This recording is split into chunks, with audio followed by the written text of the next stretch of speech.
have a dream that one day this nation will rise up and live out the true meaning of its creed.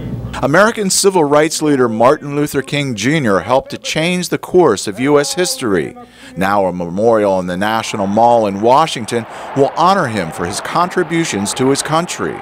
Its dedication, August 28, 2011, is the same day in 1963 when he delivered his famous "I Have a Dream" speech.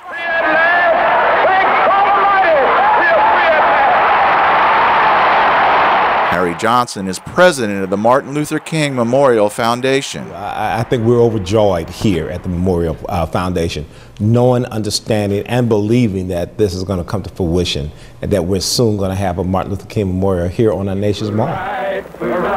We made some level ground. Martin Luther King was in the forefront of the American civil rights movement in the 1960s.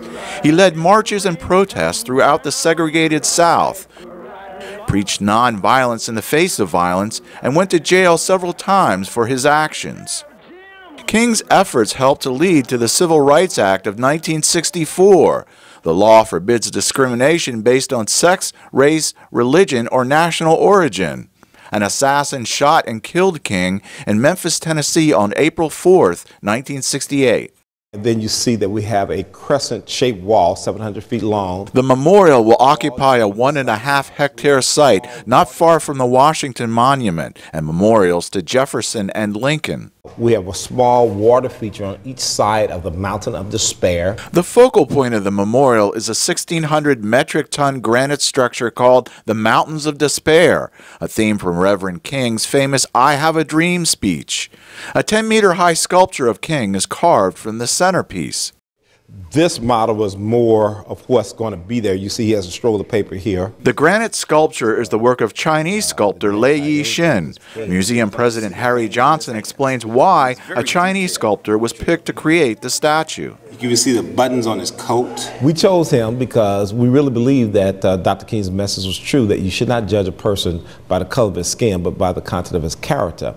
In these terms, we're thinking artistic character.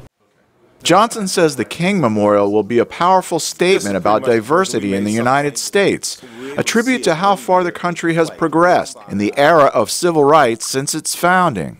If America was as prejudiced as they say, then would they ever put an African American on the mall? The answer would be no. So they said now the mall is now diversified. Now we have an America that looks like America when they look at the mall. And I think visitors from around the world are going to say, it's about time that you all understand who Dr. King really was and what he means not to just America, but indeed the world. Johnson says plans for the memorial dedication call for Barack Obama, the first African-American elected president, to deliver the dedication speech. Jeff Swicord, VOA News, Washington.